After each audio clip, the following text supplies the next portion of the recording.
बनारस की रातें हमेशा से रहस्यमयी रही हैं, लेकिन आज की रात मीरा के लिए किसी तूफान से कम नहीं थी।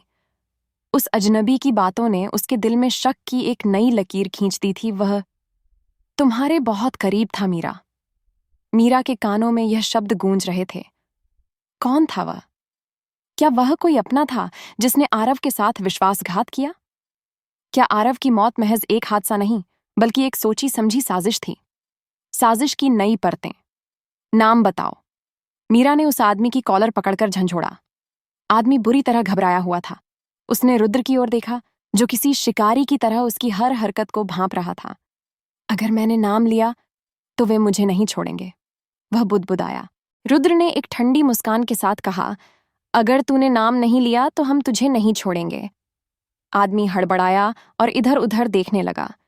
उसकी आंखों में एक ऐसा डर था जो यह साबित कर रहा था कि वह किसी बहुत बड़े खेल का महज एक प्यादा था। ठीक है, मैं बताता हूं, उसने कांपती आवाज में कहा, लेकिन पहले तुम मुझे यहां से निकलने में मदद करो। मीरा ने गहरी सांस ली। पहले नाम, आदमी ने धीमी आवाज में कहा। रोहन। धोखा अपनों के बीच मीरा का पूरा शरीर जैसे सुन्न पड़ गया। रोहन, आरव का सबसे अच्छा दोस्त। रोहन, जिसने आरव और मीरा के रिश्ते में हमेशा मजाक, दोस्ती और सपोर्ट दिखाया था। रोहन, जो आरव की मौत के बाद अचानक गायब हो गया था। मीरा ने अपने होश संभालते हुए कहा, तुम झूठ बोल रहे हो। रोहन कभी ऐसा नहीं कर सकता। वह आरव का सबसे अच्छा दोस्त था। आदमी हल्का सा हंसा। बिल्कुल, जैसे तुम आरव की सबसे प्यारी चीज थी, वैसे ही रोहन की सबसे बड़ी नफरत थी। मीरा के माथे पर पसीना आ गया। उसे याद आया कि जब वह और आरव साथ होते थे, तब रोहन हमेशा उनके करीब ही रहता था। लेकिन क्या यह उसकी दोस्ती थी या कुछ और? रोहन कहाँ है? रुद्र ने तीखी आवाज में पूछा। यही तो बात है, वह बनारस में ही है, लेकिन वह अब पहले जैसा रोहन नहीं रहा। अगर तुम्हें सच जानना है तो तुम्हें उसके अतीत में जाना होगा। अतीत के बंद दरवाजे। रात को मीरा अपने होटल के कमरे में बैठी पुरानी यादों के पन्ने पलट रही थीं। उसने अपने फोन में सेव पुरानी तस्वीरें निकालीं। एक तस्वीर में वह, आरव और रोहन थे। तीनों साथ में हंस रहे थे, जैसे कोई चिंता ही ना हो। लेकिन क्या सच में सब कुछ वैसा ही था जैसा वह समझ रही थी? मीरा ने तुरंत रोहन का नंबर मिलाया। आप जिस नंबर से संपर्क करना चाहते हैं, वह वर्तमान में बंद है। रुद्र ने भी अपने कुछ पुराने सोर्सेज से रोहन के बारे में पता लगाने की कोशिश की, लेकिन कोई खास जानकारी नहीं मिली। हमें किसी ऐसे इंसान से मिलना होगा जो रोहन को अच्छी तरह जानता था, मीरा ने कहा। और वह सिर्फ एक ही इंसान हो सकता है, रुद्र ने जवाब दिया। विकास। सच की पहली झलक सुबह होते ही मीरा और रुद्र विकास की किताबों की दुकान पर पहुंचे। विकास ने जैसे ही मीरा को देखा, वह थोड़ा असहज हो गया। तुम फिर आई हो? हाँ, मीरा ने गंभीर आवाज में कहा। हमें रोहन के बारे में सब कुछ जानना है। विकास ने थोड़ी देर सोचा, फिर धीमी आवाज में कहा, अगर मैं तुम्हें रोहन के बारे में बताऊं तो क्या तुम सच सह पाओगी? मैं हर सच के लिए तैयार हूं। विकास ने एक पुरानी डायरी निकाली। यह आरव की डायरी है।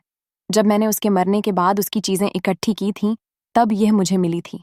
इसमें बहुत कुछ लिखा है, लेकिन सबसे खतरनाक बात यह है कि... क्या? मीरा ने बेसब्री से पूछा। इसमें रोहन का नाम दर्ज है और लिखा है कि अगर कभी आरव को कुछ हो जाए तो मीरा को रोहन से बचकर रहना चाहिए। मीरा के हाथ से डायरी गिर गई। क्यों? मीरा की आंखों में आंसू थे। विकास ने गहरी सांस ली। क्योंकि रोहन तुमसे प्यार करता था और उसे लगता था कि अगर आरव उसकी जिंदगी से हट जाए तो तुम उसकी बन जाओगी। टकराव का समय मीरा का पूरा शरीर कांप रहा था। प्यार, नफरत, साजिश, सब कुछ उलझता जा रहा था। अब हमें रोहन को ढूंढना होगा, रुद्र ने कहा। और यह आसान नहीं होगा, क्योंकि अगर रोहन ने आरव को मारा था तो वह यह भी जानता होगा कि हम उसके पीछे हैं। तो फिर? मीरा ने आंखें पोंछते हुए पूछा। तो फिर हमें उससे पहले एक चाल चलनी होगी। मीरा ने गहरी सांस ली। अब यह सिर्फ आरव की यादों का शहर नहीं था, यह उसके इंसाफ की लड़ाई थी। बनारस की सुबह हमेशा की तरह हल्की धुंध में लिपटी थी, लेकिन मीरा के दिल और दिमाग में कोहरा और भी घना हो चुका था। विकास की दी हुई आरव की डायरी अब उसके सामने खुली पड़ी थी। लेकिन वह उसके एक एक शब्द को पढ़ते हुए कांप रही थी। अगर मुझे कुछ हो जाए तो मीरा को रोहन से बचकर रहना चाहिए। उसके हाथों की पकड़ डायरी के पन्नों पर कस गई। क्या यह वही रोहन था जो हमेशा आरव और मीरा के रिश्ते का सबसे बड़ा समर्थक बनकर उनके साथ खड़ा रहता था? अगर हाँ, तो क्या यह सब कुछ एक झूठ था? रुद्र पास ही खड़ा था। उसने मीरा की आंखों में उमड़ते सवालों को महसूस कर लिया। हमें रोहन को ढूंढना होगा। वह अब भी बनारस में है, लेकिन हमें सावधान रहना होगा। मीरा और रुद्र ने अपने तरीके से रोहन के ठिकाने का पता लगाने की कोशिश शुरू की। रुद्र के एक पुराने जानकार ने जानकारी दी कि रोहन पिछले कुछ समय से 80 घाट के पास एक पुराने हवेली जैसे घर में रह रहा था। अगर रोहन ने आरव को मारने की साजिश की थी तो वह हमें इतनी आसानी से नहीं मिलने वाला, रुद्र ने कहा। लेकिन हमें उससे मिलना ही होगा। मीरा की आवाज में एक ठंडापन था। रोहन से सामना। शाम के समय मीरा और रुद्र 80 घाट के पास पहुंचे। पुरानी हवेली सुनसान और डरावनी लग रही थी। चारों ओर घना अंधेरा था और हवाओं में एक अजीब सी ठंडक थी। यही है? मीरा ने धीमी आवाज में पूछा। हाँ, रुद्र ने चारों ओर नजर घुमाते हुए कहा। तैयार रहो, पता नहीं वह हमें देखकर कैसे रिएक्ट करेगा। उन्होंने दरवाजे पर दस्तक दी। कुछ पल बाद अंदर से हल्की सी आहट हुई। दरवाजा धीरे से खुला और सामने रोहन खड़ा था। मीरा को देखकर रोहन की आंखों में एक पल के लिए हल्का सा डर चमका, लेकिन उसने तुरंत खुद को संभाल लिया। मीरा, उसने हैरानी से कहा। तुम यहां? मीरा की आंखों में गुस्सा था। तुमसे बात करनी है रोहन? रोहन ने एक फीकी मुस्कान दी। इतने सालों बाद मेरी याद कैसे आई? तुम्हें पता है कि हम क्यों आए हैं? मीरा की आवाज सख्त थी। रोहन कुछ पल चुप रहा, फिर उसने उन्हें अंदर आने का इशारा किया। सच्चाई की पहली परत हवेली के अंदर का माहौल अजीब था। हल्की हल्की मोमबत्तियों की रोशनी में कमरा भुतहा लग रहा था। बैठो, रोहन ने कहा, लेकिन मीरा खड़ी ही रही। सीधा मुद्दे पर आते हैं रोहन, रुद्र ने कहा। आरव की मौत एक हादसा नहीं थी, वह मारा गया था, और हमें यह पता चला है कि इसमें तुम्हारा नाम भी शामिल है। रोहन का चेहरा एकदम से सफेद पड़ गया, लेकिन वह जल्द ही अपने आप को सामान्य करने की कोशिश करने लगा। यह बकवास है, उसने हंसते हुए कहा। तुम्हें किसी ने गलत जानकारी दी है। मैं आरव का दोस्त था। क्या तुम सच में दोस्त थे? मीरा ने उसकी आंखों में गहराई से देखते हुए पूछा। या फिर तुम उस दोस्ती के पीछे छुपे हुए दुश्मन थे? रोहन ने उसकी बातों को टालने की कोशिश की। तुम्हें मुझसे यह सब पूछने की कोई जरूरत नहीं है। जो हुआ वह अतीत है। मेरे लिए यह अतीत नहीं है। मीरा की आवाज अब गुस्से से कांप रही थी। तुमने आरव से जलन रखी है ना? तुम चाहते थे कि वह मेरी जिंदगी से हट जाए? रोहन ने गहरी सांस ली। अब उसके चेहरे पर मुस्कान नहीं थी। तुम बहुत होशियार बन रही हो मीरा, उसने ठंडी आवाज में कहा। लेकिन क्या तुम सच को संभाल पाओगी? धोखे की नई परत। मीरा और रुद्र चौंक गए। सच? मीरा ने पूछा। क्या मतलब? रोहन कुर्सी पर बैठ गया और उसने अपनी उंगलियों से मेज पर थपथपाना शुरू किया। हाँ, मैं आरव से जलता था, उसने कबूल किया, लेकिन मैंने उसे नहीं मारा। मीरा और रुद्र अवाक रह गए। तो फिर किसने? मीरा ने पूछा। रोहन ने गहरी सांस ली। जो तुम सोच रही हो उससे भी बड़ा सच छुपा हुआ है। आरव ने अपनी मौत से कुछ दिन पहले एक बड़ी साजिश के बारे में पता लगाया था, और जो लोग इसमें शामिल थे उन्होंने उसे रास्ते से हटा दिया। कौन लोग? रुद्र ने सख्त आवाज में पूछा। रोहन ने झिझकते हुए कहा। आरव की मौत सिर्फ प्यार और जलन की वजह से नहीं हुई थी। इसमें राजनीति, अपराध और पैसे का खेल भी शामिल था। मीरा को लगा कि उसके पैरों तले जमीन खिसक गई हो। क्या मतलब? मीरा ने धीरे से पूछा। मतलब यह कि आरव सिर्फ तुम्हारा प्यार नहीं था, वह उन लोगों के लिए एक खतरा भी था जिनका नाम लेने से भी लोग डरते हैं, रोहन ने कहा। आरव को मारने की वजह सिर्फ मैं नहीं था, बल्कि कुछ ऐसे लोग थे जो यह नहीं चाहते थे कि वह जिंदा रहे। मीरा और रुद्र ने एक दूसरे को देखा। अब यह मामला सिर्फ एक प्यार और धोखे की कहानी नहीं रह गई थी, ये कुछ और ही बड़ा था। हमें उन लोगों तक पहुंचना होगा, मीरा ने कहा। यह इतना आसान नहीं है मीरा, रोहन ने उसे चेतावनी दी। अगर तुमने यह रास्ता चुना तो तुम्हारी जिंदगी भी खतरे में पड़ सकती है। मीरा की आंखों में अब कोई डर नहीं था। मुझे परवाह नहीं, उसने कहा। अगर आरव को सच्चाई जानने की कीमत अपनी जान देकर चुकानी पड़ी तो मैं भी उसी राह पर जाने के लिए तैयार हूं। रुद्र ने मीरा के कंधे पर हाथ रखा। तो फिर हमें अब अगला कदम सोचना होगा। बनारस की सुबह हल्की ठंड और कोहरे से घिरी हुई थी, लेकिन मीरा के भीतर उमड़ते तूफान के सामने यह ठंड भी फीकी पड़ गई थी। रोहन की बातों ने उसकी दुनिया पूरी तरह बदल दी थी। आरव की मौत सिर्फ जलन और प्यार की लड़ाई नहीं थी, बल्कि इसके पीछे कोई बड़ी साजिश थी। अगर आरव ने कोई राज जाना था तो वह राज क्या था? मीरा और रुद्र अब इस सवाल का जवाब खोजने के लिए तैयार थे, लेकिन यह रास्ता आसान नहीं था। रोहन की आंखों में गहराई थी, जैसे वह अब भी किसी डरावने अतीत से जूझ रहा हो। मैं जानता था कि एक दिन तुम मेरे पास आओगी मीरा, उसने गहरी सांस लेते हुए कहा। लेकिन मुझे नहीं पता था कि तुम्हारे साथ रुद्र भी होगा। रुद्र ने आंखें तरेरी। तो क्या तुम हमें सच्चाई बताने वाले हो, या फिर हमें तुम्हें बताने के लिए मजबूर करना पड़ेगा? रोहन हल्का सा हंसा। तुम अब भी वैसे ही गुस्से वाले हो रुद्र, लेकिन सच्चाई इतनी आसान नहीं है। हमें आसान नहीं चाहिए, मीरा ने कहा। हमें सच्चाई चाहिए, चाहे वो कितनी भी कठिन क्यों ना हो। रोहन ने एक पल सोचा, फिर उसने कहा, आरव की मौत एक हादसा नहीं थी, उसे मारा गया था।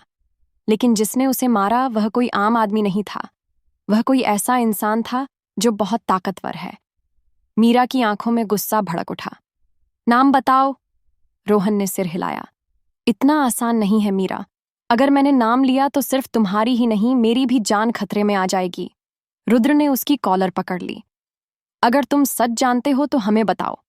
रोहन ने गहरी सांस ली और एक नाम फुसफुसाया, राणा प्रताप सिंह। मीरा और रुद्र चौंक गए। राणा प्रताप सिंह, बनारस का सबसे ताकतवर बिजनेसमैन और राजनीतिक रसूखदार। आरव को उसके बारे में कुछ ऐसा पता चल गया था जिसे वह छुपाना चाहता था, और इसीलिए उसे मरना पड़ा। मीरा के हाथ कांप रहे थे।